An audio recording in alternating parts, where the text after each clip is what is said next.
Are we feeling focused and ready? It's going to be a great day. Thank you to the team at Embarc Collective for opening this beautiful space to host us, and the team with Established and Startup of the Year for bringing this all together. I'm Lauren Prager, and I have the pleasure of working with Synapse, a nonprofit here that connects innovation communities all across the state of Florida, and our headquarters is right out of this beautiful facility. So really happy to welcome you to our hometown. And it's my pleasure to get a chance to chat a little bit with Kartik Goyani from Metro Development Group. So welcome. Well, thank you. I'm glad to be here. I'm not caffeinated. This is super early for me. Uh, but I'm glad to be here, part of this exciting community.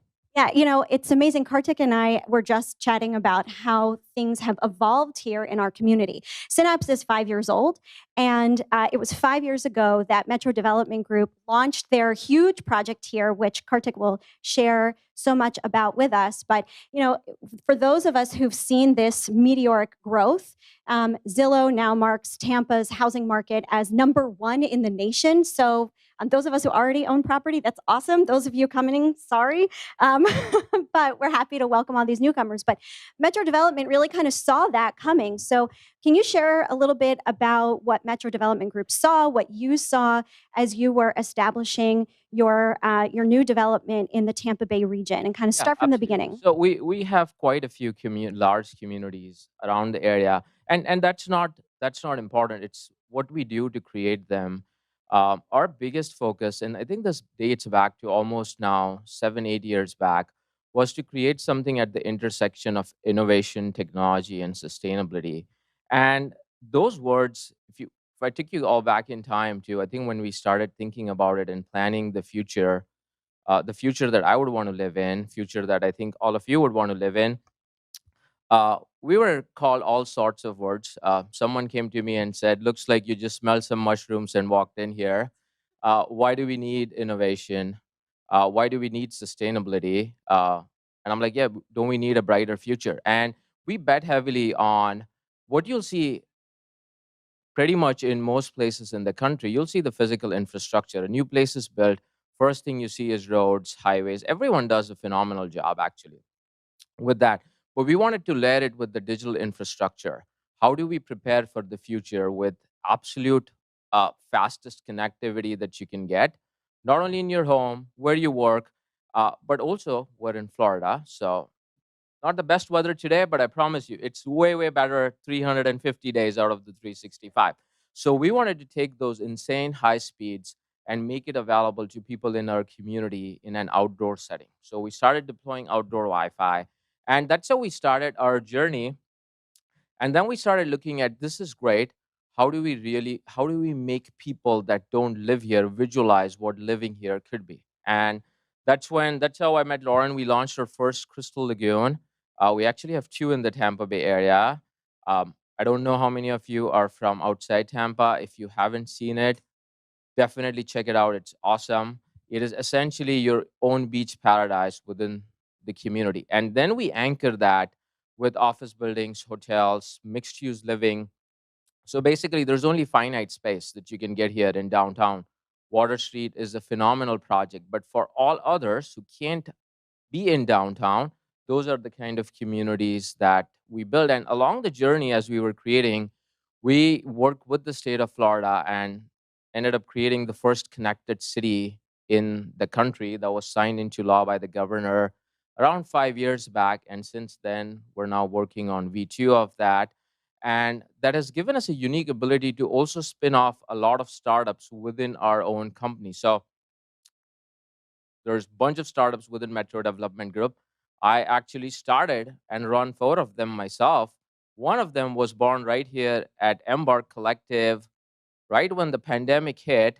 We started with 3 people. Again, big thanks to Lakshmi for believing in us. And that company now has a team of 20 people. Uh, and they're kind of, they all, I would say, break even. So it's not that these are vanity projects. They all kind of create a difference in the lives of people. So we're super excited, and that's why we're here. We want to be with the startup community, with the talent, as we continue to grow. I think what's really been remarkable about watching the growth and the partnership with Metro Development is how much you really are investing in building this concept of a smart city and welcoming in innovation and new ideas, new talent into the projects. And that was really what sparked our relationship, getting to host an innovation challenge and introduce Metro's project to the community and ask them to be a part of that. So, really fostering innovative talent is important for a growing organization like yours. And I'd love to know if you have any suggestions or thoughts for how to really help other large companies, growing companies, reach into the community and foster talent, not only people to join, the payroll and work with you directly, but to be building 4 startups out of your team is pretty remarkable. And that's a sort of vision that I think if we can continue to expand that in our region, we'll see more and more startups, more and more growth companies thriving here. So any suggestions, any best practices you I found? can share what we've seen. I mean, a lot of people at the end of the day, it's the mission that pulls you, right? I mean, we're not an Apple or a Tesla that's going to give people, you know, all of these crazy perks and insane things to do. But at the same time, working on one of our teams or on one of my startups, people actually get to create, build the future, and then live in the future. It's not something that you're just working on that may or may not happen 10 years from now. So we take a very unique approach because at the end of the day, we can be our own customers, and everything that we do. I'm going to tell you one of the startups I also run is our street lighting company. Off grid, runs totally on solar and batteries. In a short 3 years, we are the largest installer of solar street lights in the entire United States. And by the way, we don't have like 2 million, we only have 2,500. That's the good, that's also the bad. Think about how terrible the industry is if at 2,500, we're the largest in the country. And oh, by the way, we live in the Sunshine State. I have Liam over here, who runs my Street Leaf team, and we're a lean and mean team of 3 people, and we're always expanding on how to grow the concept bigger. And the reason we got into the whole space was, if you look outside, I mean, you'll see an ugly concrete pole with the light on it, and no one just wanted to innovate. So it's not that we're, wake up every morning and say, Lauren, I'm going to start a startup. It's No one seems to be solving the problems that we face.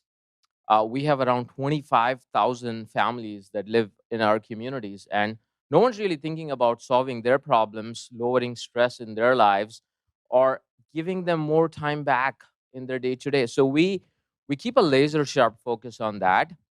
And I think, Lauren, you asked me before, what is a smart city? And if you ask the techies of the world, they'll give you all the techie definitions with cameras and sensors and technology.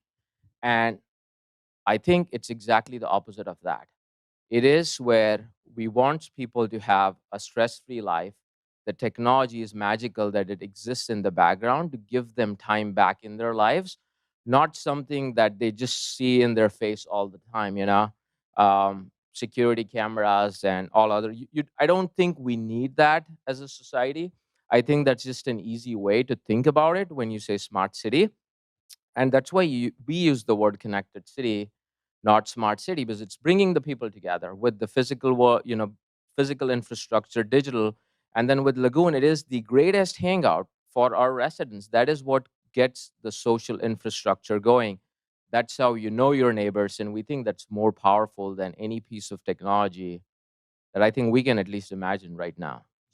The power of connection and shared space is so important, and that's what what a synapse is create a space to create a connection. That's what we as an organization do and what brought us together, bringing people together through a shared space, a shared experience.